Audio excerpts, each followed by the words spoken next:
tuweze kuyafahamu yale ambayo yapo ndani.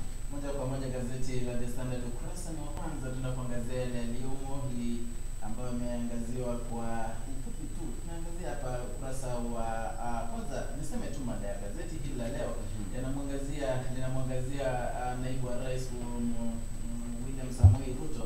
Kidogo wanasema kwamba pale Twitter, mtandao wa Twitter ndo anatumia zaidi ili kuzungumza na Wakenya na haswa kutoa maoni yake na mawazo yake pengine jinsi anataka. Kwa hivyo hayo yote tunakuangazia ukurasa wa 8. Ukurasa wa 12 hapo ndo tunaangazia kinara wa ODM Raila Odinga ambaye sasa hivi ameamua kuzuru pale maeneo ya Coast ili pengine aweze kufufua Coast. Unajua Coast ilikuwa ni wanasema stronghold ya ODM imekuwa kwa muda sasa. Unajua naona Masi anasema kwamba tumpokeza kidogo tukiwa madukani because turejee tusikie kuna yapi yale.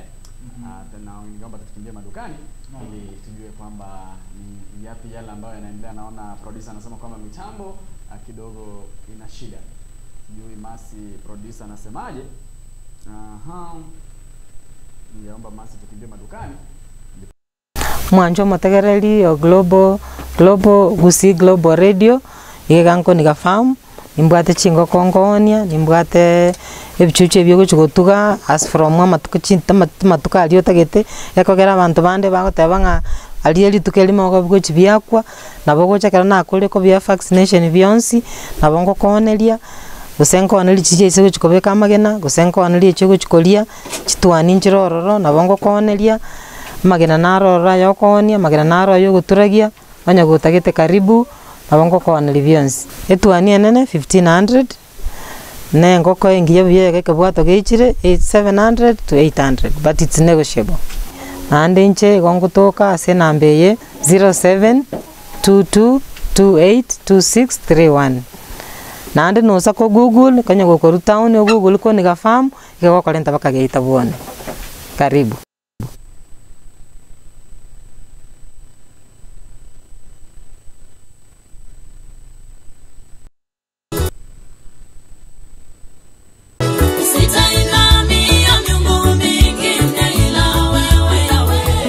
Zitainamia miungu mingine ila wewe Bwana.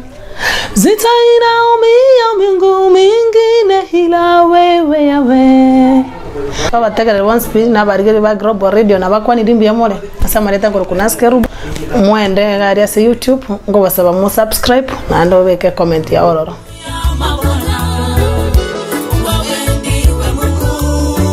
Konyora ogotero ko kwa Mungu wa miungu buna eskiza tuni yago genda sense moye message olike elieta skiza utigiribaga umata 7619942 elioto gutia se namba 811 genda ase ense moye message olike elieta skiza utigiribaga umata 7619942 elioto gutia se namba 811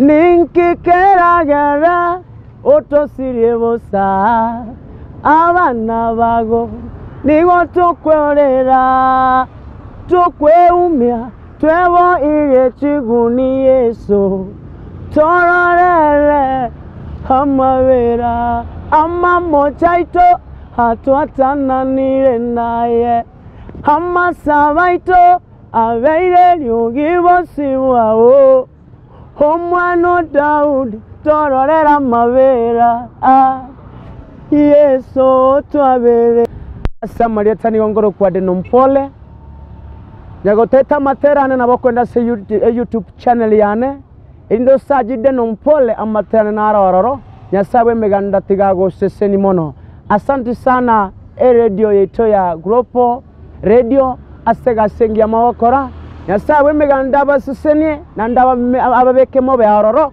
asengi ncho yo promote abateli Nyasawe meganda bamona ino amen shalom shalom Korwa Dallas Fort Worth weka asense ya Kenya aiga no toko batania abagusi bensi ensengima ime na isiko ya Kenya umerana amona barali bawo buna Dennis Zadok Edwin Mokaya Videlis Omingo Mochoge, Jeremiah Orina Ontiri, Alvazad Nyabuto. Imeapa kusi Global Radio bwemanye na boyo gwesemya. Aba kusi Global Radio ekinakyo ekeumbu kyomogusi.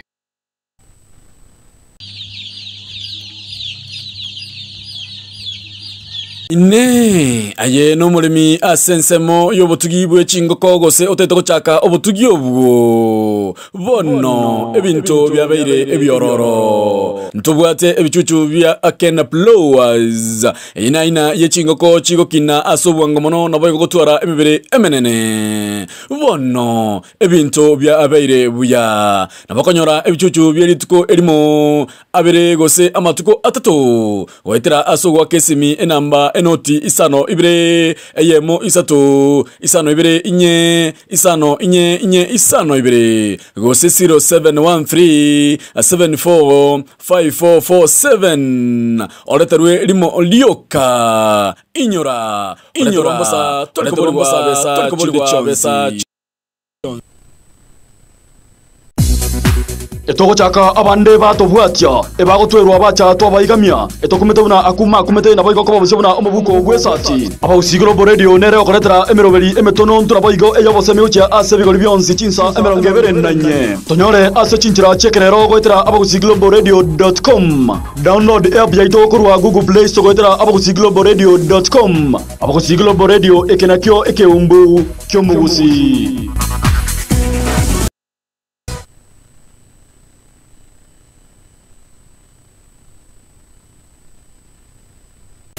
Nige ganko nigafamu nabo tubwata mabere amange utagite kugora ng'ombe nero nabo konyora lakini mono na mabere na manga per day na tukonyora over 100 liters na igo munye kubwata matanga kubwata shere tukanye guchandika tukanye kora mabere ye packet akesi miko nigafamu mchuo ya mabere atuwani go nabo konyora 40 liters nobwata matanga 40 liters nobwata kirageli 50 liters nabokonyora ande kutaka kuondigia nabokonyora se nambe ye 0722282631 Janet kusenye ko korbosongo usukunye korunse mende yonsi kubwate smartphone just google koniga farm ya kalenda bakageita. Right, asante sana. Pengine moja kwa moja tuangazie ukurasa wa kwanza gazeti la The Standard. Nilikuwa nimesema hapo kitambo kidogo mada ya gazeti la kwangu hapa tunaangazia mtandao wa Twitter ambayo naibu wa rais William Samoei Ruto anaweza kuitumia zaidi hasa kupitisha ujumbe na kuonyesha kwamba kidogo sasa hivi uhusiano wake baina yake na rais wa nchi ya Kenya Uhuru Muigai Kenyatta pengine sasa hivi tuseme haupo tena. Vile vile ukurasa wa 12 tunakuangazia kinara wa ODM Raila Odinga ambaye kidogo amesema ameanza kutua ambaye aliweza kutua maeneo ya pwani pale pengine aone kama anaweza regesha ule msimamo wa wapwani kuhusiana na chama chake cha ODM. Ni hayo kidogo. Ukurasa wa 4 tunaenda kuangazia Karim Khan ambaye alikuwa ni wakili wa naibu wa rais William Samoei Ruto pale ICC na kusema sasa ndiye amechukua nafasi yake Bensouda. Ni hayo tu kwenye ukurasa wa kwanza. Tuandamane moja kwa moja tuangazie mengi zaidi. Katika ukurasa huu wa kwanza gazeti la Taifa Leo wanasema kwamba ukurasa wa pili tutaangazia wanasema kwamba Kirinyaga Kilifi Kisii zaongoza katika kuwaudhulumu wazee. Huo ni ukurasa wa pili. Ukurasa wa pili pia tutaangazia kinara wa chama cha Wiper Kalonzo Musyoka ambaye amesema kwamba kamwe hawezi muunga mkono Raila Odinga katika azma yake ya kuwania urais mwaka wa 2022. Lakini wengi wanasema kwamba hii ni njama ambayo rais amepanga. Katika ukurasa huu wa 4 tutaangazia kijana mmoja ambaye alikuwa ameitalaviana na hotuba ya rais pale Lamu wakati rais alikuwa anazindua bandari ya Lamu pale. Ameweza kujitokeza na kuomba msamaha kusema kwamba nia yake ilikuwa ama lengo lake lilikuwa kuongea moja kwa moja na rais ili kumuomba kazi katika bandari hiyo ya Lamu. Huo ni ukurasa wa 4. Katika ukurasa wa 4 pia tutaangazia wakaazi ambao wanasubiri hatima ya ardhi ya Kritikoza. Wanasema kwamba ardhi hii wanaingoja kwa hamu na gamu. Katika ukurasa wa 3 wanasema kwamba hesabu za Ruto Mlima Kenya zaendelea kuwa ngumu. Wanasema kwamba Ruto lazima tena achukune kichwa zaidi ili kuweza kuzoa kura kutoka eneo hilo la Mlima Kenya. Hayo tu ndio ameangazia huko, wakisema kwamba lockdown yanukia katika Nyanza na magharibi mwa Kenya. La kwangu ni Fidel Omoshege, tuandamane. Ukurasa wa pili gazeti la The Standard na kuangazia historia kama kawaida, na leo hii tunaenda kuangazia siasa.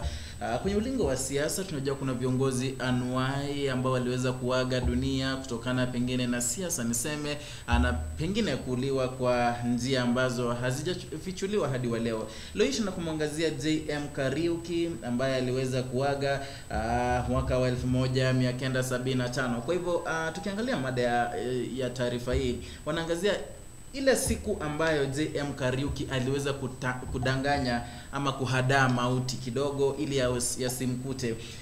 Katika mwaka kidogo alikuwa mwili wake auhisi vyema, na kwa hivyo daktari wake wakampa nasaha kumwambia kwamba pengine aende pale Pwani ili aweze kutibiwa. Kwa hivyo kuna lile basi ambalo JM Kariuki alikuwa anadhamiria ama wengi walikuwa wanadhamiria kwamba angelitumia kusafiri hadi Pwani. Na ikumbukwe pia wakati huu hapa nchini Kenya ndo kulikuwa na bomb zilikuwa zinalipuliwa, kulikuwa na vifo, kulikuwa na political suicides. Kwa hivyo watu walikuwa wanadhamiria pengine gari hili ama basi hili ndilo JM Kariuki angetumia ili kujisafirisha hadi pale Pwani ili pengine kupata matibabu. Lakini yeye mwenyewe alikuwa na instincts zake ambazo zilimwambia kidogo usitumie hilo basi. Kwa hivyo hakupanda hilo basi. Na wakati huo ilikuwa pale Machi tarehe 2 pale OTC bus iliweza kulipuliwa na bomu na ikaharibiwa zaidi.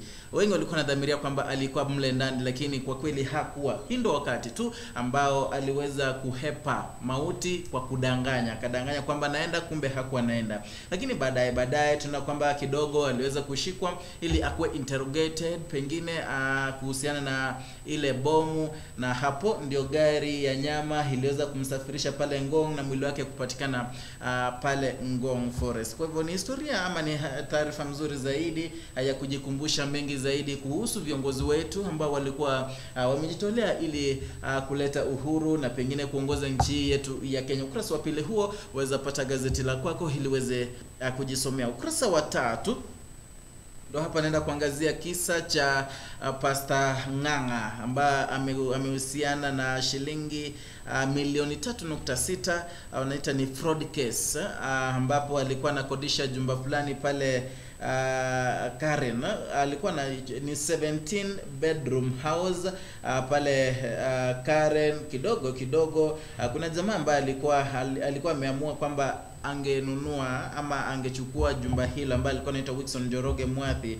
Lakini sasa inaonyesha kwamba wakati walifanya hayo wakaangalia hiyo nyumba wakaona iko sawa, kwa hivyo malipo ndio yalikuwa yanafanywa. Hapo ndio udanganyifu huo ulitokea, na sasa hivi Ng'ang'a aliweza kutolewa ndani kwa cash bail ya shilingi 1500 huku kesi hiyo ikitulia kusikizwa. Vile kwenye ukurasa huo kuna mwanamume mmoja ambaye alimwachia mtoto wake, na hii story na hii taarifa iliweza kutamba sana kwenye mitandao ya kijamii, ambapo mtoto wake mwenye miaka 7 aliweza kuendesha gari hilo kubwa, aliweza kupiwa faini ya shilingi 20,000 ama hukumiwe kifungo cha miezi 3. Kwa hivyo Principal Magistrate Manuela Kinyanjui aliweza kusema kwamba hiyo alienda kinyume na sheria za traffic. Ni hayo tu kwenye ukurasa huo wa pili na ukurasa wa 3. Katika ukurasa huu wa pili gazeti la Taifa Leo wanasema kwamba ODM na Jubilee watishia kuadhibu MCA sama madiwani katika bunge la Nairobi. Hii ni baada ya hoja kufikishwa pale ya kuzungumzia ama kubadilisha sheria ili kuamuru ama kuwezesha wa madiwani kuweza kuwachagua viongozi ambao watakaotaka kuwachagua ama waweze kuwaongoza katika bunge hilo la Nairobi. Huo ni ukurasa wa pili. Katika ukurasa huu wanasema kwamba Kalonzo aruka kuunga Raila mkono. Najua Kalonzo amesema kwamba kamwe hawezi kumuunga Raila Odinga mkono kwa azma yake ya kuwania urais mwaka wa 2022. Jana Mudavadi alikana, alisema kwamba naye pia hawezi. Sasa ni kama wenye wamebaki tu ni Gideon Moi na wengine wawili watatu. Baadhi ya wale viongozi ambao ni vinara wa NASA. Kumbuka kwamba Rais Uhuru Muigai Kenyatta aliweza kuambia kwamba muungano wa NASA uje pamoja ndipo aweze kumuunga mmoja wao mkono ili aweze kuwania urais mwaka wa 2022. Sasa wamesema kwamba ni njama ambayo rais amepanga pale ili kuweza kuona kwamba kura za Rift Valley na Mount Kenya zinazambaratika ndipo Raila apate walk off. Jua wengine tunzoje tu. Naona wachanganuzi wa sasa wanasema kwamba ni njia moja ambayo rais anataka kuhakikisha kwamba naibu rais haendi popote. Nasema kwamba atahakikisha kura za Mount Kenya zimesambaratika. Unajua walikuwa wanahakikisha kwamba zile kura milioni 6, Mount Kenya kuna kura milioni 6. Wanasema kwamba Uhuru Kenyatta anataka kuona kwamba hizo kura zote zimesambaratika, ili hali za Nyanza zipo tu pale pale. Wanasema kwamba ni mbinu tu wamepanga ili kuweza kumwangamisha naibu rais William Samoei Ruto. Anasema kwamba kuna lockdown ambayo inanukia Nyanza. Sijui ni kwa sababu ya Madaraka Day ama iko. Sijui, sielewi. Waziri wa usalama wa ndani Fred Matiang'i anasema kwamba ikiendelea hivyo ni kama kutakuwa na lockdown maeneo ya magharibi mwa Kenya na Nyanza, kwa sababu numbers zinaenda kuenda juu zaidi za watu ambao wanaambukizwa ugonjwa wa COVID-19 kwa siku. Katika ukurasa huu watu wanasema kwamba kauli ya Uhuru ilimfuruga Ruto kwa mahesabu. Najua Uhuru aliweza kubaini kwamba sasa hawezi kumuunga naibu rais William Samoei Ruto. Naibu rais amekuwa akipiga kifua kwamba yeye amejipanga, wengine hawajajipanga. Unajua alikuwa anaamini kwamba, naona wachanganuzi wanasema kwamba anasema kwamba alikuwa ameamini, Ruto alikuwa ameamini kwamba mwishoe rais angemuunga tu mkono. Lakini sasa pale ambapo rais alitangaza kwamba atamuunga mmoja wa vinara wa chama ama wa vinara wa muungano wa NASA mkono, Ruto aliweza kuruhusu. Wamesema kwamba lazima tena akae chini ili aweze kuchikuna kichwa vizuri ndipo ajue ni wapi pale alikosea na kuweza kuwaunganisha, kutafuta mbinu mwafaka ambayo itakaomzolea kula katika mlima Kenya. Wanasema kwamba njia pekee ambayo Ruto anayo ni kuweza kuwasambaratisha wale viongozi wa muungano wa NASA. Akifanya hivyo tu ndipo atawawin. Lakini bila yeye kuwasambaratisha si wewe wenyewe wameweza, manake Mudavadi amekataa yeye ungana naye. Wanasema kwamba ni njia moja, hiyo ni mpango amepanga na Raila Uhuru Muigai Kenyatta ili kuweza kusimamisha mmoja pale, mwingine pale. Sasa wamesema kwamba njia tu atafanya ni ile aone hao wote. Najua Kalonzo yake, si najua Kalonzo. Naam, ndo nakuuliza sasa tuseme hayo. Pengine Kalonzo ameweka hiyo block pale Ukambani. Naam, tukuje nani? Tukuje Mudavadi pale wataungana, Wetangula pengine anaweza uliza kama watashirikiana. Naona Herman Manyora anasema kwamba ni maneno tu anasema kwamba wataungana na kawaida tu, yeye unamjua na amekuwa hata Kalonzo hata Mudavadi anasema ni maneno tu, anasema Uhuru akiwaita tu pamoja waambie sasa fanya hivi, hawana budi. Anasema kwamba Uhuru akiweza kusimamisha mtu mmoja na aweze kumkambenia pale Mount Kenya, Rift Valley. Ruto ana pengine ungeniambia kwamba Wanjigi pia alisema nauliza kiti cha urais. Naam. Pengine hapo ndo tuanze kuangazia kutoka pale. Unajua hawa ni najua Wanjigi ni mtu ambaye ni mfanyabiashara. Ni mtu ana pesa. Najua pesa na siasa ni vitu mbili ambazo haziendani. Lakini kumbuka pia Mount Kenya haikuwa imemtoa mtu yeyote. Kwa hivyo Wanjigi akitoka kuna kule kusambaratisha zile kura za Mount Kenya, kumbuka. Na unajua watu wa Mount Kenya kawaida wanatakanga mtu wetu. Pia kuna Justin Muturi ukumbuke. Bado hajajisalimisha bado. Ametawazwa pale. Sasa huwezi jua kutaendaje. Ndio nasema sasa tuseme zile kura za Mount Kenya zimeweza kugawanyika. Naam. Tuseme Waluya pia za kwao pia zimegawanyika, maana yake Raila atapata za kwake, Mudavadi atapata za kwake. Hivyo tangu kitambo. Ndio nasema lakini unajua mwaka uchaguzi uliopita zilikuwa intact kidogo, maana yake walikuwa muungano mmoja. Kwa hivyo wakienda kando zitasambaratika. Kwa hivyo Raila pia kivyake hata kuwa na za kwake zile zenye alikuwa nazo pale mwanzo. Na vile vile ukiangalia inroads ambazo naibu wa rais amekuwa akifanya zaidi kwenda pale Kakamega nini kuchangisha, inaonyesha kwamba kidogo hata yeye ashaongea akona na kusema pale, akona say pale. Kwa hivyo kidogo naona hiyo strategy yao kidogo kivyangu.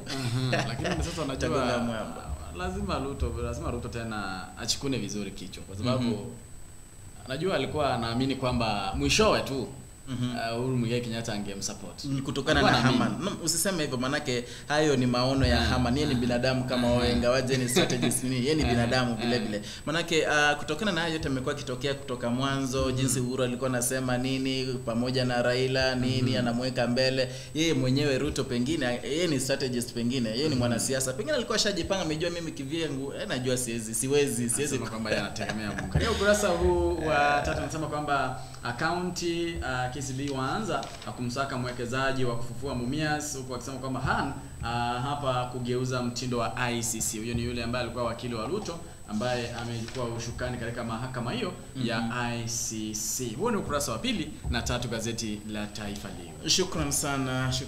Ukurasa wa 4 moja kwa moja ndo hayo bado ushazungumzia sasa hivi kwamba kuna yule ambaye alikuwa wakili wake Ruto pale, alikuwa akimwakilisha pale ICC.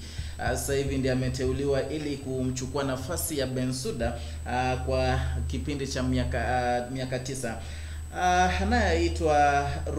Anaitwa nani? Han, jina gumu kweli. Ni anatoka kutoka pale Britain na ana miaka 51 na imefika wakati ule tu ambapo Paul Gisheru alikuwa amehukumiwa, pengine alikuwa held pale ICC kutokana na kuinfluence ile kesi iliyomkumba naibu wa rais William Samoei Ruto pamoja na Joshua Arap Sang. Kwa hivyo yote ameteuliwa na sijui Kenya ilikuwa mstari wa mbele sana kumpigia kura, ilikuwa inamsupport sana, sijui mbona hawajasema mbona, lakini hiyo ni taarifa ambayo utaipata kwenye ukurasa huo wa 4.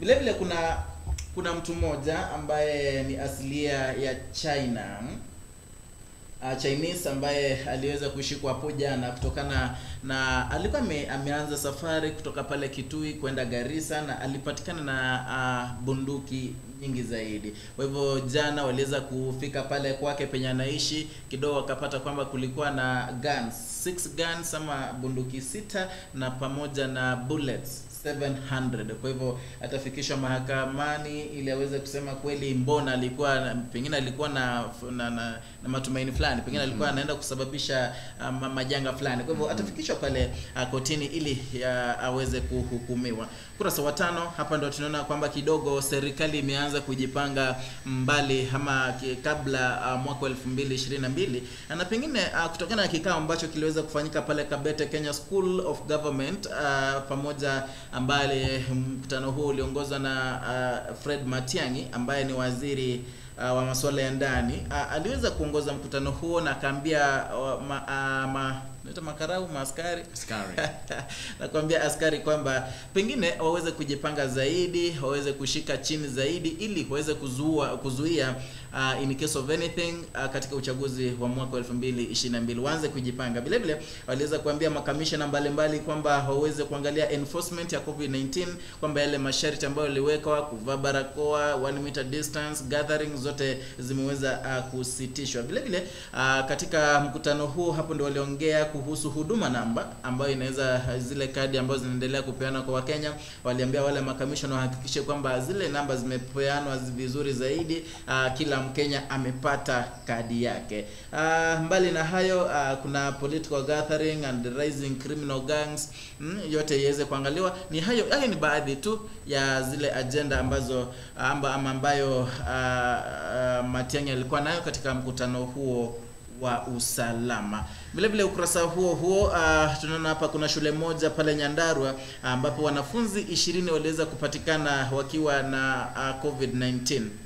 Kwa hivyo masomo yaliweza kusitishwa. Ni baada ya hiyo shule inaitwa Uhuru Primary School in Oljororok sub county, ambapo wanafunzi 8 walipatikana wakiwa na COVID-19 ama wakitest positive COVID-19 siku ya Ijumaa 3, lakini hapo jana wengine 20 waliweza kupatikana, iliyosababisha kwamba lazima shule hiyo masomo yangeweza kusitishwa. Kwa 4 wakati umezungumza kuhusu shule, nimekumbuka uteuzi wa mwaka huu wa moja kwa moja wale wanafunzi ambao walifanya mtihani wa KCPE.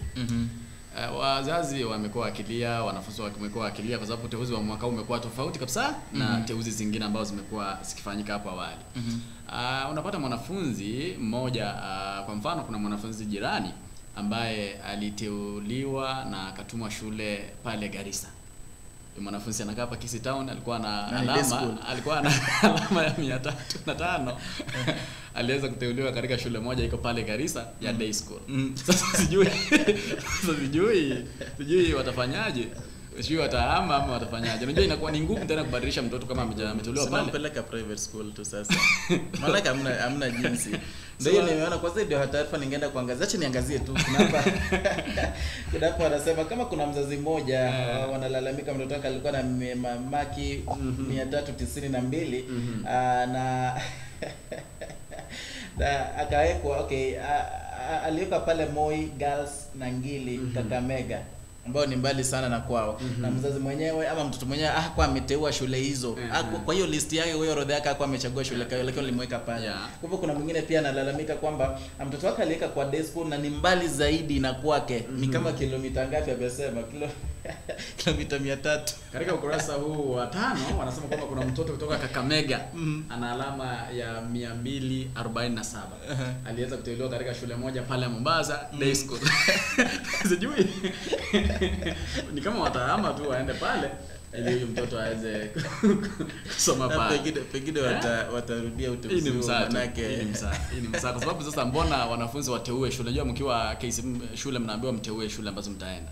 Na sasa mbona basi mnateua shule kama ni kama sasa kutoka kwenyu ni hapa Kisii uteuliwe shule tuseme Migori. Kama hiyo Kakamega kuna tembea. Kama hiyo Kakamega mpaka Mombasa. Si sasa hiyo ni shida tu na ni day school, si boarding school. Sijui masi kama mtoto wako wewe aliteuliwa wapi pale, pengine uweze kutuambia. Mimi sijamuona aliyeteuliwa, lakini ninachoweza kusema ni kwamba wao wanatumia kwa sababu pia vile vile wanasema ukisha yako inamaanisha kwamba na yule ataenda pale asema wacha niangalia pata ya mruhusa. Ikitoka pale basi wewe utaenda hiyo shule. Kwa hivyo nafikiri kwamba wangeangalia kama watu wamefanya mtihani pale Kisii, waangalie shule ziko Kisii kwanza.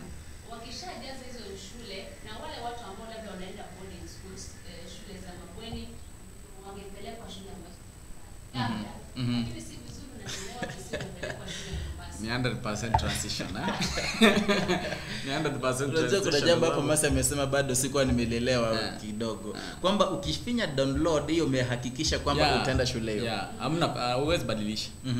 Na kuna vile unaweza jua shule umechukuliwa bila umeteuliwa bila kuguza download. Ningedhani uwezi jua. Unajua kuna yule ambaye ataenda kule labda hajui maneno ya mtandao, kule ameangalia anaambiwa unataka kuona mahali umesogezwa gusa ile aguse ile link, angalie ni shule fulani ajaribu kucheza na kompyuta apata amegusa download alafu ikuje amejipeleka umehakikisha kwamba amejisajili pale.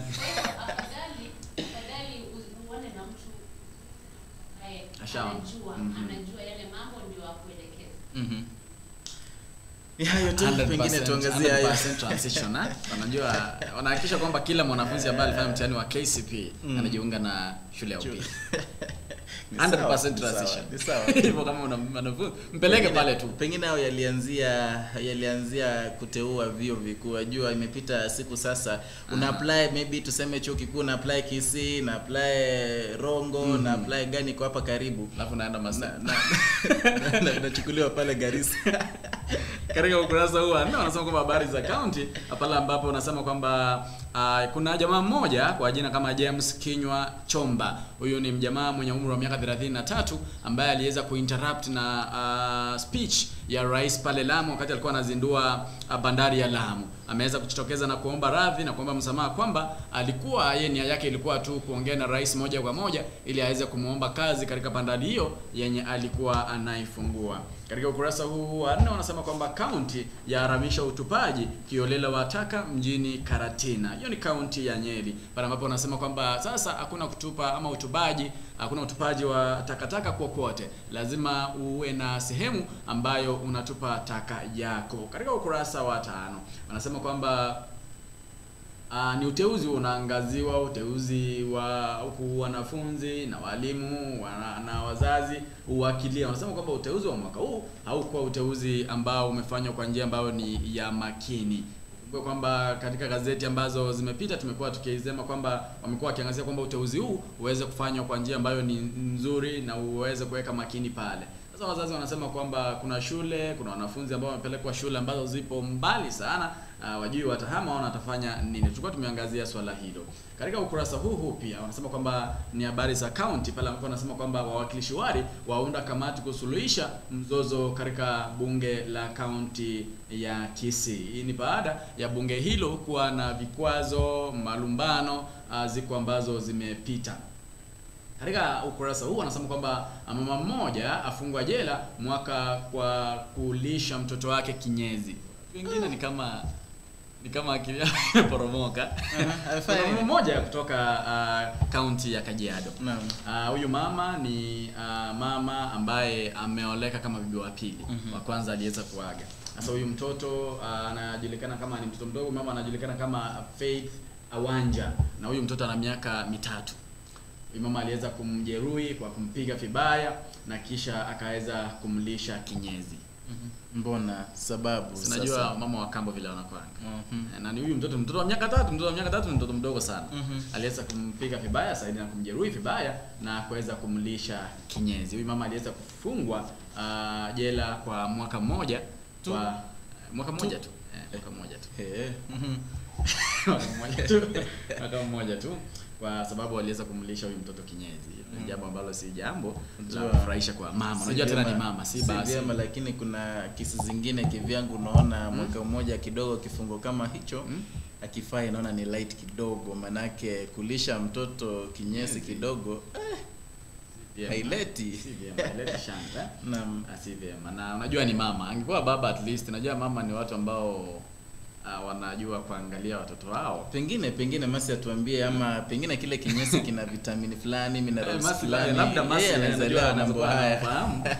Masi kuna kwa mimi nayafahamu lakini huwezi jua labda akili ya yule mama City. Ni timamu kwa sababu ni mama ambaye ni mama wa kambo. Unajua mama wa kambo unamjua vile huwa wanaoperate. Kama ni mama wa kambo, kama wewe ni baba wa huyo mtoto, kama unamjua vizuri, acha mpeleke akae na mama yako ama na dada yako ama na mtu mwingine, lakini kuna mambo wote wabaya. Kuna wale ambao wanajua zile responsibilities zao, wanajua. Kwangu hiyo nitasema kwamba kwa kawaida unajua mama wa kambo akiwa na bwanake pale ama huyo bibi akiwa na bwanake anajifanya mzuri, anatreat yule mtoto vizuri, lakini akiondoka tu ndo hayo anaanza. Unajua huwezi jua, unaona huyu bibi nilimleta ni mzuri kweli, analinda mtoto wangu vyema, hujui jambo linaelea. Kwa hivyo makosa siwezi wekea baba mtoto, manake mimi najua baba akitoka kutafuta ndio hivyo mama anaanza za kwake. Labda Masi kinyezi kuna vitamin ambacho kinacho minerals fulani, madini. Najua kwamba hata kama wewe ni baba kuna wale wadogo labda amepigwa na akaambia ukisema mimi.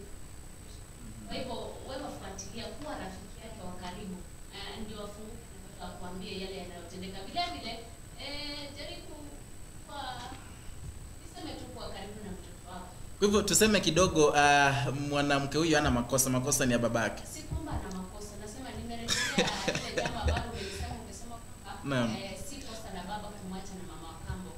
Nimesema kwa sababu yeye anajua ni mama. Akuwe karibu na mtoto. Kuna yule baba atakuja nyumbani jioni, mtoto anamkimbilia.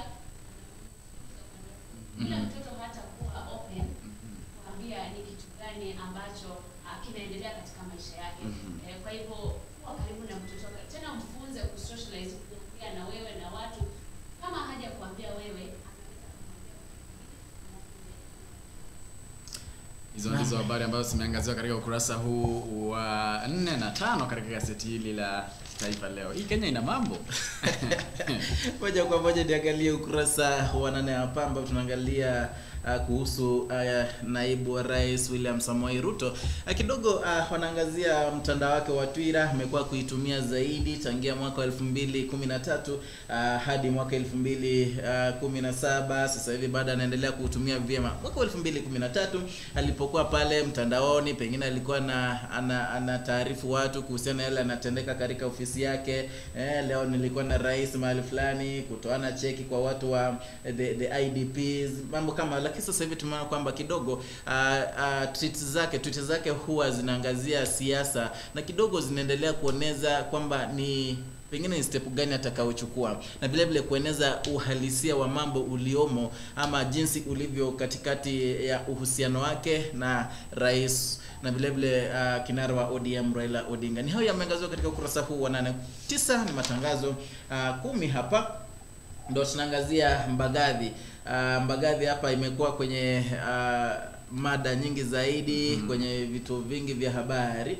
Leo hii ni kivingine kwamba wametuma arafa kwa watu wakiambia kwamba waende ile chanjo kwa mara ya pili. Unaenda huko unapanga line, unapata line ni refu zaidi around 200 kilometers, kunradhi zile mita 100 pale, unapanga line, ukifika pale na unaambiwa hakuna vaccine. Walichanjwa. Usiniuliza nitakwambia. Najua mimi nienda nikachanjwa. Mimi bado na sababu zangu.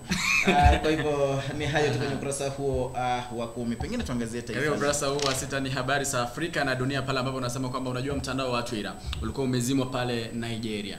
Rais wa Nigeria aliweza kuzima mtandao ule. Sasa unasema kwamba Jackie Dosi ambaye ni afisa mkuu mtendaji na mwanzilishi wa Raila anasema kwamba ameweza kutuma taarifa pale kuweza kuomba msamaha na kuomba radhi kwa uongozi ama mawasiliano, wizara ya mawasiliano pale Nigeria ili iweze kuwaruhusu mtandao wa Twitter uweze kufanya kazi pale.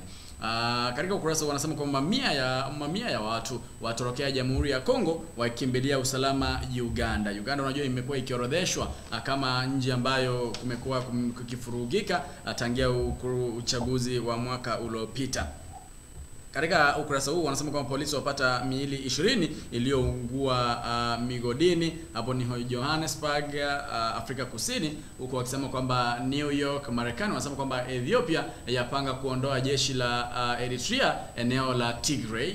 Wanasema kwamba Jerusalem ama Israeli, wanasema kwamba Israeli yaanza tena kushambulia Gaza baada ya muafaka ambao ulikuwa umeekwa wa usalama. Katika ukurasa wa 6 kama kawaida na 7 na ukurasa wa 7 ni jaribio la mtihani. Nikiingia ukurasa wa 8 wanasema kwamba tujiebushe na siasa za ukabila. Ikumbuke kwamba katibu mkuu wa kile chama cha wafanyikazi Kotu Francis Atwoli amesema kwamba Kenya aielekei pahali pema. Anasema kwamba wanasiasa wachikune vichwa ili waweze kuona ni wapi pale ambapo wameenda kombo waweze kurekebisha. Huku akisema kwamba bajeti za serikali zimekuwa laana kwa mlipa ushuru. Huo ni ukurasa wa 8 katika gazeti hili la Taifa Leo. Na mlango hapa naona malizia 12 ndo ukurasa unaangazia kinara wa ODM Raila Odinga ambaye aliweza kuzuru maeneo ya Pwani pale ili pengine aweze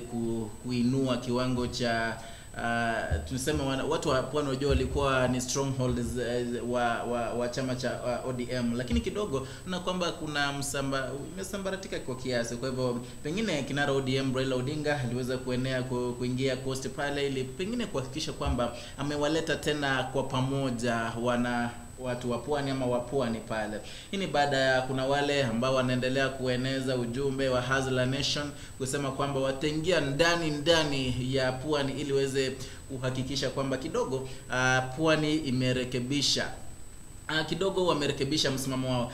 Hii ni kutokana na Msambweni, uchaguzi mdogo uliofanyika pale Msambweni ilionyesha kwamba kidogo UDA imeweza kupenetrate ingawaje ni chama ambacho ni kichanga zaidi, lakini kimewezesha kuonyesha kwamba kinaweza fanya vyema zaidi.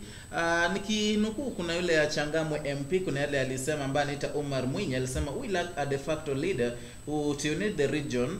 The outcome of the 2022 politics at the coast will be determined by what happens at the national level and not the small talks people are having down here. Hayo ni maneno ambayo nimeanukuu ambayo alisema na huyo mbunge wa Changamwe Omar Mwenye. Mwisho hapa ndo tunaenda kuangazia ni maoni tu kama kawaida ukurasa wa 17.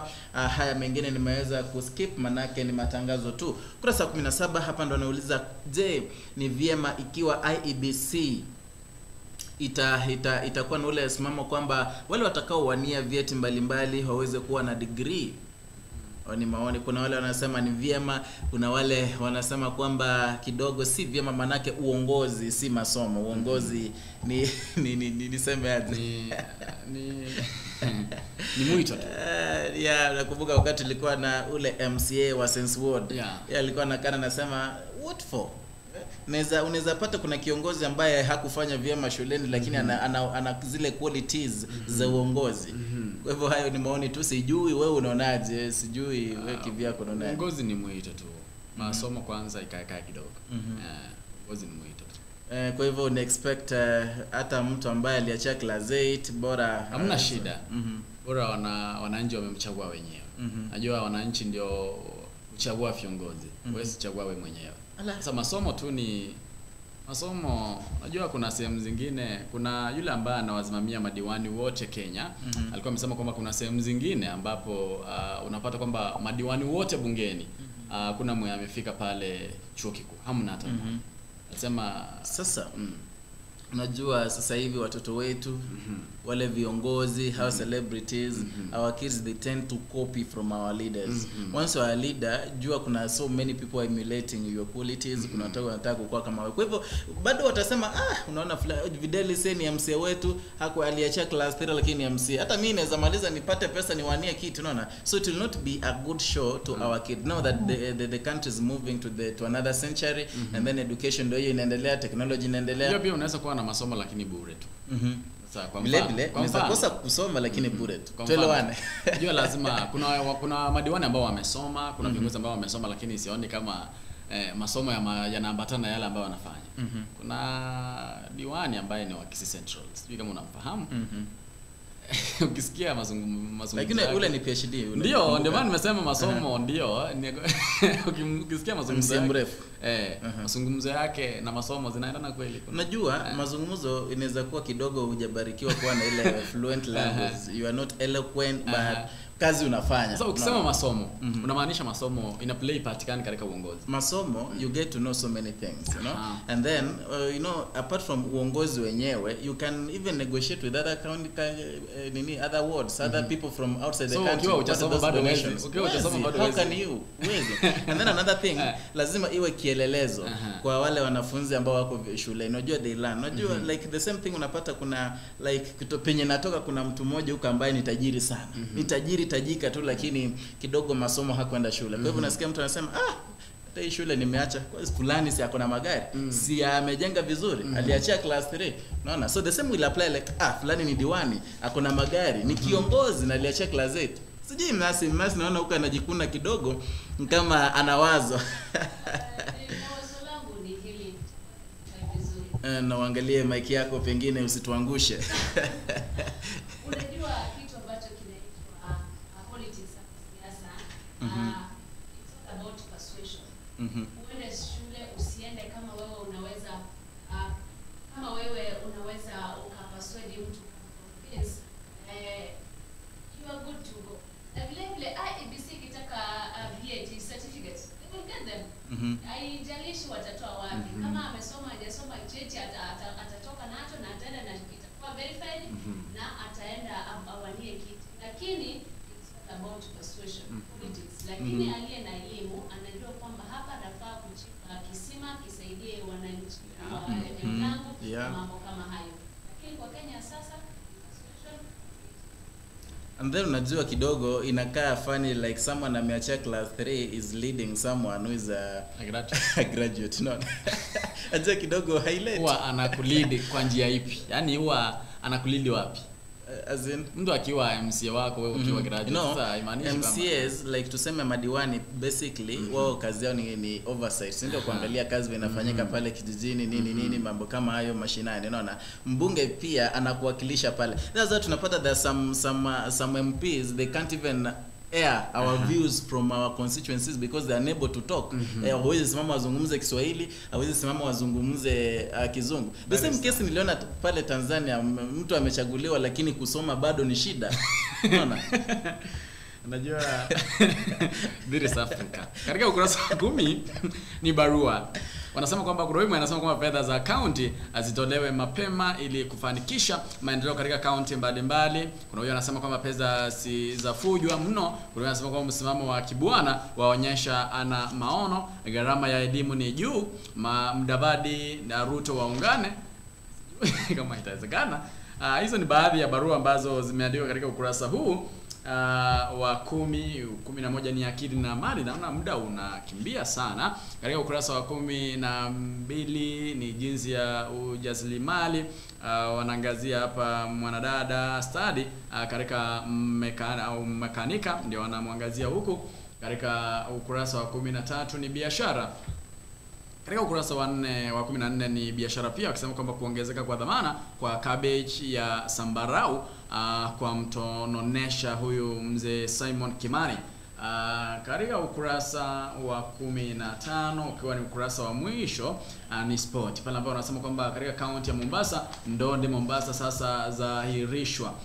Katika kaunti ya Nairobi wanasema kwamba dereva tumbo joto, safari rally ikibisha.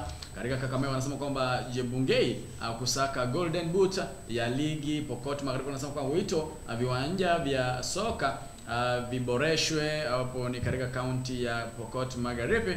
Katika kaunti ya wanasema kwamba kifumbi kikali mchujo wa kitaifa wa Olimpiki ukianza hivi leo. Kogalo wafinya madhara KCB ikichupa hadi kileleni mwa ligi. Hayo tu ndio yameangaziwa katika kurasa hizi za nyuma za gazeti la Taifa Leo. Sijui leo shangazi ya kujibu umepeleka wapi? Leo sipendi kuangazia shangazi, nitaiangazia baadaye kwa sababu haipo. Kuna story yangu ambayo ninayo leo. Unajua, sijui mapenzi yameanza kuteka ulimwengu sasa, kila mtu ni mapenzi. Mapenzi si yameanza, yalianza. Kuna mwanadada mmoja ambaye amehit to my inbox kama kawaida, yule ambaye anataka ushauri katika kitengo kisima cha story yangu. Anasema kwamba yeye ana mjomba, ana mpenzi ambaye walikutana pale online. Walikutana pale online na sasa anashuku ni kama huyu mpenzi wake ana wapenzi wengine ambao washapatana pale online, kwa sababu yeye alimpata pale, wakaongea pale, wakaelewana. Na wamekaa naye kwa miaka 2, aliniambia miaka 2. Sasa alimwambia kwamba aweze kumpost. Jamaa akasema la hapana. Sasa anasema ni kama atatumia njia gani ashue kajue kwamba huyu mwanaume ni mkweli. Njia mwafaka ni kila anachomwambia. Kimwambia mimi niwe tu niko na wewe sawa. Manake hata yeye yako online pale. Huwezi jua mtu. Kama umekutana online, cheza kiwewe, cheza mapenzi ya online. Wamekaa naye miaka 2. Naam, online tumekutana. Bado hajaikutana. Miaka 2 hiyo imetosha bwana mtoto ametosha, angekuwa ameshatosha kwenda nursery school. Wapo mahali hawawezi kupatana. Wapo mahali hawawezi kupatana. Labda watapatana mwaka mmoja ujao. Mimi najua courtship necessarily take 2 years. Nothing less than that, nothing more than that. Najua kuna wakati nimeongea hapa nikwambia unafaa kukaa na mpenzi wako mnafaa kuchumbiana kwa muda upi ndio at least uonje azari. Hata siku moja, hata siku 2. Ina depend na nyinyi, communication exists between you guys. Naweza kupata leo niongee na wewe nikuelewe zaidi, nikuelewe vyema zaidi, hadi niamue leo tu, unaona? Hadi si leo tu, kwa dakika tu, unaona? Kuna ule unaweza ongea na yeye wiki moja, mwezi hujamuelewa, unaona? Masi sijui siku moja tulikuwa Magazetini kauliza Edwin kwamba ni muda upi ambao ni recommended unaweza pata mpenzi muongee pale. Ni muda upi ambao unafaa kuchukua mwafaka kumchunguza mpenzi wako ndipo sasa mfanye mapenzi na yeye? Mapenzi kushiriki tendo la ndoa. Na yote ni mapenzi ya mtandao moja kwa moja. Mimi nafikiri kuna muda mwafaka ni kwa kila mtu. Kila atasema siku moja. Siku moja unasikia moja iko sawa. Kila mtu ana naam. Sasa mtu akisema miaka 10 unaonaje? Tuwayo ni ya kwanza. Wengine miaka 10 mwingine ataongea mimi akona sita. Haya nisajua nikikwambia mtu akikwambia miaka 10 na hamna sababu, ni mtu anakuchezea. Pengine akona familia yake anakupotezea wakati. Miaka 10 for God's sake. Huyu mtoto amemaliza shule, ametoka nafikiria tu mtoto. Ndoa ni nini? Penzi mtazamaji na msikilizaji wa radio ya Ijara FM, hadi wakati mwingine kumbuka tutapatana katika mpango mzima. Kabla hujamaliza kuna kitu fulani pale wanasema celebrities na ku-influence watu. Ukiangalia pale Ronaldo kuna kitendo fulani alikifanya. Na tutoka tu magazetini kidogo kabla hujamaliza. Alipokuwa kwa press conference pale akachukua soda za Coca-Cola akazisogeza mbali kidogo, akachukua kichupa cha maji. Alafu anasema kwa sasa hiyo ilikuwa juzi. Coca-Cola imepoteza kupita dola za Marekani milioni 4 kwa kile kitendo ambacho alikifanya. Ungezungumzia vipi? Umemwelewa wewe? Mimi najua okay. Ronaldo mchezaji. Hapo na watu wanamfuata sana kwenye mtandao. Tunamfahamu. Sasa baada ya kushinda Europa mchezo uliokuwa nao Jumatatu. Naam. Jumanne alikuwa kwa press conference. Kwa press conference kulikuwa na maji, kulikuwa na chupa za Coca-Cola pale, soda. Kwa hiyo akachukua zile soda akaziweka kando. Akachukua maji akaonyesha watu. Kile kitendo peke yake kikapelekea Coca-Cola kupoteza dola milioni 4. Yaani wale celebrities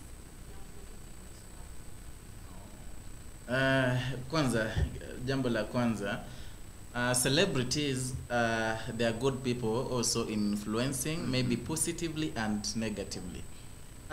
Pengine Ronaldo kivyangu nasema alifanya kitendo kizuri zaidi kutokana na maoni yake. Unaona? Na vile anaangalia Coca-Cola. Unajua wengi wamesema kwamba zile soda zina kwake, unaona? Mimi siwezi sema manake sijui. Kuna wale anasema kwamba pengine zile soda zina kwake vile vile. Kwa hivyo yeye mwenyewe akaona kwamba akikunywa ile soda inamfanyia nini? Inamharibu mwili wake, inamsumbua kwenye tumbo lake. Kwa hivyo akasema haya maji mimi ndo nafurahia kuyakunywa. Basi lakini hakuwa atangazie watu, si hilo, hicho ni kitendo ambacho hakutangaza. Nikwambie kitu moja. Soda ikiwekwa pale na Ronaldo ameonekana pale. Kule ni kuuza. Watu wanaona tu anakunywa mimi lazima niwe. Sasa kutoa pale obviously amemarket maji, watu tukunywe maji. Naam. Kwa hivyo Coca-Cola imepoteza pesa nyingi sana. Naam, jambo la kwanza tutaangazia kwanza Coca-Cola iliwasaidiaje katika ushindi ule and then katika hafla hiyo. Unaona? Vile vile huwezi pata, for example, ukinipatia kazi mimi ni advertise maji, mwingine alete Coca-Cola niwekee hapo, possibly nitabeba maji. Unaona? Ingawaje tuseme acha nipeane mfano mwema. Tuseme maji haya ni asilia ya Uganda, kampuni liko pale Uganda, unaona? Na kuna kampuni hapa Kenya. Ingawaje tunasema lazima ukue loyo, lakini ukipata kwamba Uganda walisha kupea pesa vyema, uwezi wasaliti. Unaona? Kwa maoni yangu. Tunazungumza tu hapa. Naam. Ashakumsima tusi. Leo uko kwa press conference, wewe ni mtu mashuhuri. Naam. Wekewe pombe hapo, maji na wacha uendelee kuongea zikiwa hapo zote. Sema wewe ni Kristo tu pombe. Lakini vyema zaidi ingekuwa vyema unaacha tu, kama hutaki kunywa pombe, hutaki kunywa maji, unaacha tu, manake sasa italeta shida, manake hujalipwa, sio? Unajua wewe unataka watu wafuate kufanya. Ukiona umewekewa pombe pale tunakunywa naona kwamba butia leo hiki. Kwa hivyo leo hata mimi wacha niende nikafanya hivi. It's a marketing strategy. Lakini Ronaldo yeye alisema hapana. Lakini ilikuwa tu by the way. Sijui Vidal ungefanyaje? Najua jambo ambalo alifanya ambalo lilikuwa sahihi ni kusogeza Coca-Cola kutoka pahali ambapo ilikuwa imewekwa kwenda kwa sehemu nyingine. Angekosa kufanya hivyo, wengine wangechukulia jambo hilo kwa zito. Sasa ni vile makosa alifanya ni kuzogeza, hiyo ndio makosa yake kubwa. Angefanya hivyo. Masi wewe unasemaje? Maana mimi bado nashikilia mtazamo wangu huo, usijui nani anataka kuja hapa aongee na sisi. Moja sijui nani huyu anaitwa Alex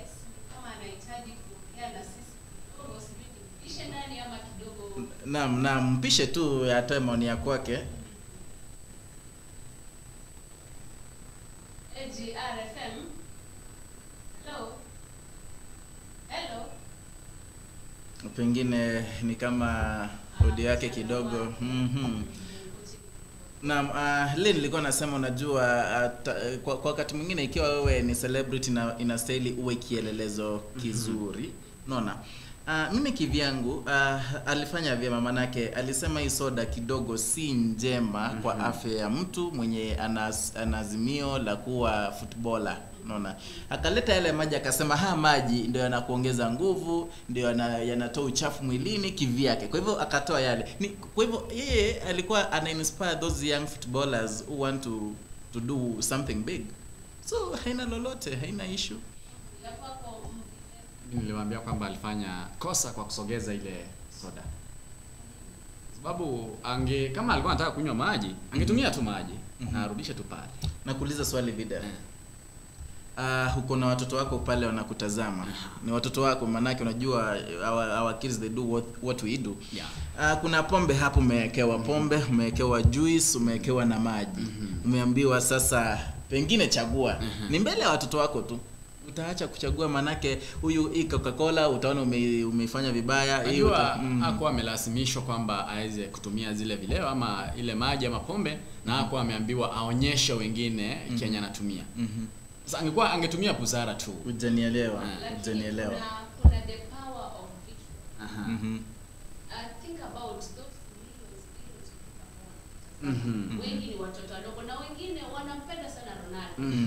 Kwa hivyo kile ama ile hatua ambayo alichukua wake na kuinspire wale watu ambao wanataka kucheza football kwa niaba yao.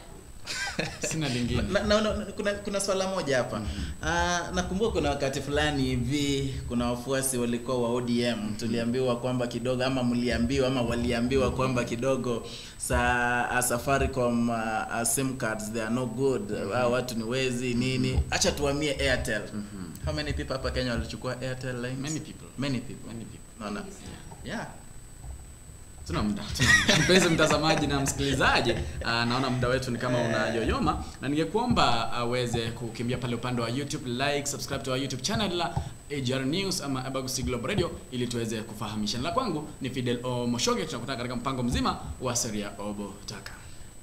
Naam, asante sana. Nami ni Edwin Mukaya, hadi hapo kesho sana wakati kama wa leo. Shukrani.